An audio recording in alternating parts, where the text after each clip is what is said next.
आज 2 मच्छीची ताटं आलेली आहेत, म्हणजेच नॉनव्हेजची ताटं. रस्सा मच्छी आणि फ्राय मच्छी बनवायची आहे. तर मच्छी स्वच्छ धुवून लिंबू लावून ठेवलेली आहे. अद्रक, लसूण, कोथिंबीर, मिरची आणि टमाटर याची पेस्ट तयार करून घेतली. त्याच्यामध्ये घरगुती मसाला, लाल काश्मीर मिरची पावडर, धना पावडर, गरम मसाला, हळद आणि चवीनुसार मीठ टाकून मिक्स करून घेतलं आणि ही कटला मच्छीला लावून घेतलेली आहे चांगली मसाला आणि 15 मिनिटं मुरत ठेवलं मग. आता 15 मिनिटांनी पॅनमध्ये तेल गरम करून त्याच्यामध्ये मच्छी सोडून घेतली.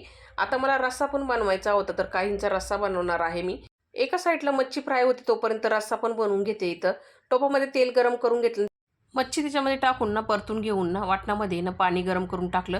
जेवढी ग्रेव्ही हवी तेवढं पाणी त्याच्यामध्ये टाकून उकळी काढायला ठेवलेलं आहे.